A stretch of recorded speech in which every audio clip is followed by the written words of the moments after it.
Hey everyone, you're watching In the Boat with Ben TV. This is episode 7. Wow. I'm Ben. I'm Rachel. In today's episode, we're going to answer the question, how and when should I support my child's interest? When our children show an interest in something, it can be difficult to know when we should come in and start to support them and how we should support them. Should we go all out and buy the most expensive things, or should we back off and just let them drive that process? So today we're going to explore that question and give some answers to that. The first thing I want to discuss is the idea that no interests are superfluous. That means that no matter what age your child is, whatever it is they're showing an interest in is important to them. And so we should treat it the same way that they treat it. When your 3-year-old comes to you and says, I want to be Batman when I grow up, it can seem a little bit silly. And entertaining that as a parent can seem a little bit silly as well. But the trick is to look below the surface of that, I want to be Batman when I grow up, and think about what Batman means to a little 3-year-old boy. I remember when I was a little 3-year-old boy.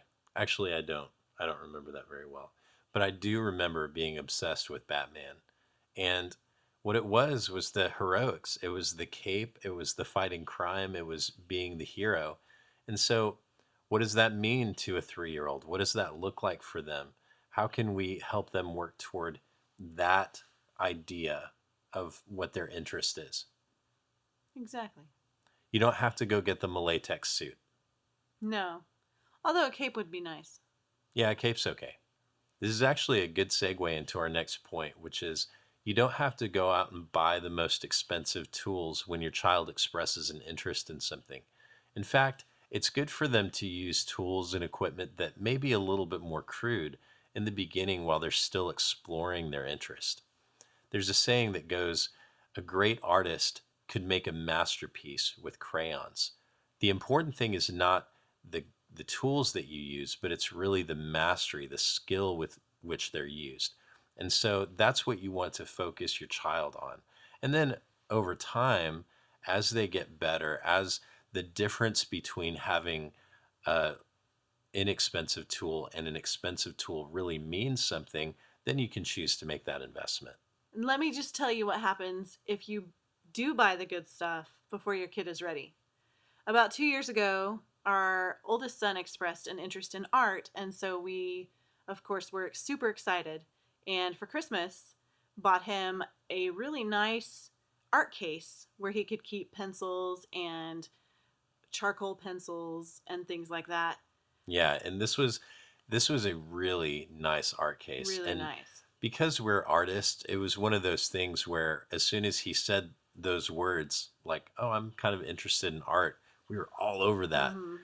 And we got him something that was nicer than what I had, and I was actually kind of jealous. Yeah. It's like, look, son, you're getting the best of the best here. And how long did it last? It lasted about 3 weeks before pieces started to break here and there. I mean, that was well after all of the supplies in the box were missing or in different parts of his room. Yeah. A whole bunch of colored pencils, charcoal pencils. Yeah. So So, so in this case, it would have sufficed to just get him a simple drawing pad and a set of Crayola coloring pencils. And honestly, that's what he uses now. He finds whatever pencil or pen is closest to him and whatever piece of paper he happens to get his hands on, and that's what he draws in. mhm. Now, I do want to say this about the investments that we make in our child's interests. No investment that we make is wasted. And what I mean by that, not necessarily on the money side. Sometimes we do go a little bit overboard, and that's okay. But in terms of showing our support, the investment that we make in our child is not wasted because the things that they learn as they explore their interests, whether they end up going with that interest or moving on to something else, the time that they spend with that is meaningful, it's valuable, and it can be translated to the next thing they're interested in doing. There's something really profound about a parent providing supplies for a kid's interest because it says that we believe in them.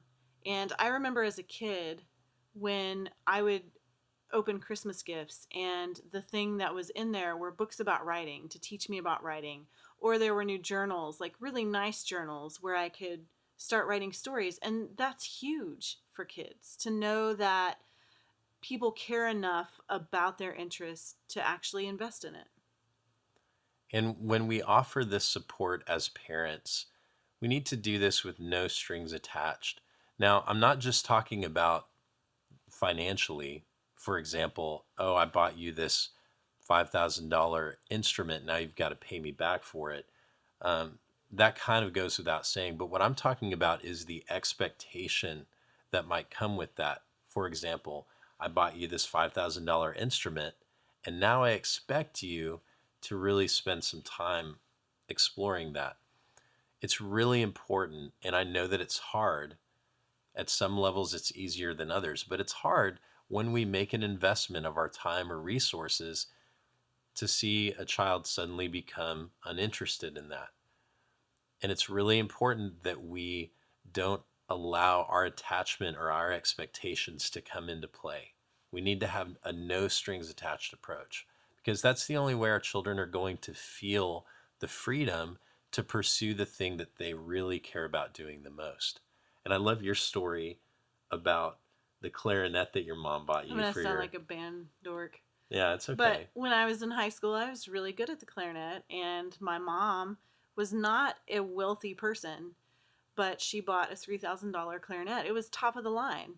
And I had it for a couple of years in high school and then went to college and played it for a full semester and told her that I just didn't feel like I was one of the band people. It just wasn't as important to me in college as it had been.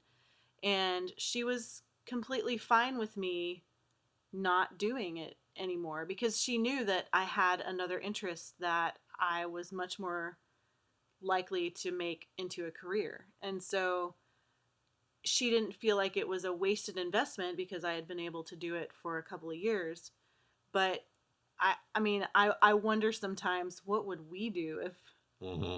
we had spent $3,000 on an instrument and And the answer to that question is really easy for me because I think about how amazing your writing is, and I think about how much meaning you've brought into the world because of that. mm-hmm. And I think about what the possibility might have been if she had had strings attached and expectations. What if, because of those expectations, you chose to stick with something that you didn't really care about and neglect something that was really calling to you? And so, because of the real example, I feel like we'd be more likely to Yeah. follow our own advice. Finally, we need to set limits for our child as they pursue their interests so they don't experience burnout and so they can learn the value of rest. It's easy to, especially for children like our oldest, who gets really focused and a little bit obsessed in a healthy way with the things that he's interested in.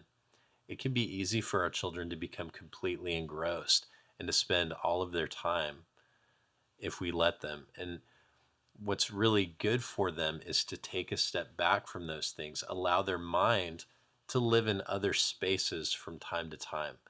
The experiences that they have outside of their interest actually enrich the thing that they're pursuing. And the rest that they get also gives them a fresh mind so that they can be more creative and more purposeful when they're pursuing their interest. So it's really important for us to build that structure for them early on so that they get used to that and they're more likely to implement that for themselves in the future. One of the best things we can do is model that for them. When they see us take time away from our work, they learn that this is a necessary thing in order for us to be the best workers we can be. We all need rest. We can't just work all the days of our life. And if we can implement that when they're younger, it's going to feel so much easier for them to do that when they're older. Thank you guys for watching this episode. If you want more content like this, you can go to intheboatwithben.com. We've got a podcast there where we talk a little bit more in detail about some of these topics. Also, while you're there, you can sign up for our email list. If you sign up for our email list, you will receive a free gift from us. It's the 5-step checklist to add a weekly guilt-free work block. As soon as that's available, we're going to send it out to all of our newsletter subscribers. So go there and sign up. If you want to watch more videos like this, subscribe to our channel. While it's important for us to consider how much time we're allowing our children to watch screens, I actually want us to focus not on the amount of time and the fact that they're using screens, but I want to focus on a value that really guides us when it comes to our children and the time that they spend with screens. And that is the value of creating versus consuming.